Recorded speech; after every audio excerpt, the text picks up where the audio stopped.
বাংলাদেশকে বাদ দিয়ে ৪৮তম আন্তর্জাতিক কলকাতা বইমেলা শুরু হয়েছে।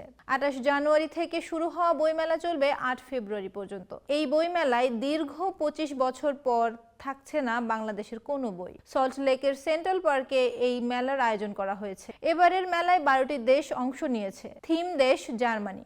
মঙ্গলবার বিকালে পশ্চিমবঙ্গের মুখ্যমন্ত্রী মমতা বন্দ্যোপাধ্যায়, জার্মান রাষ্ট্রদূত ফিলিপ আকারম্যান, সাহিত্যিক আবুল বাশারের উপস্থিতিতে মেলার উদ্বোধন করেন। এদিকে বইমেলার আকর্ষণ হিসেবে থাকতো বাংলাদেশের কোনো স্থাপত্যের অনুকরণে তৈরি বিশাল প্যাভিলিয়ন। পশ্চিমবঙ্গের পাঠকরাও অপেক্ষা করে থাকতেন বাংলাদেশের লেখকদের নতুন নতুন বইয়ের জন্য।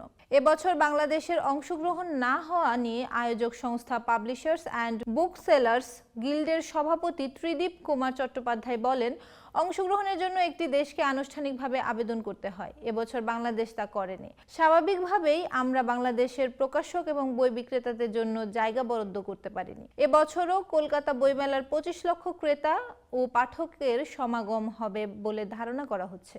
দেশ বিদেশের প্রায় ১,০০০ প্রকাশক ও বিক্রেতা বইমেলায় অংশ নিয়েছেন। এবছর প্রথম বইমেলায় নিজস্ব মাস্কট হাসু ও হাসু দর্শনার্থীদের দেবী সরস্বতীর বাহন হাঁসকেই মাস্কট হিসেবে বেছে নেওয়া হয়েছে।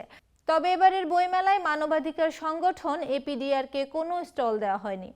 এজন্য বিক্ষোভ হয়েছে। হিন্দুত্ববাদী সংগঠন বিশ্ব হিন্দু পরিষদকে প্রথমে স্টল দেওয়া না হলেও শেষ মুহূর্তে পরিষদের মুখপত্রের নামে স্টল বরাদ্দ করা হয়েছে। এই সব বিতর্ক নিয়ে আদালতে মামলাও হয়েছিল। এবারের মেলায় ১২টি দেশ অংশ নিয়েছে।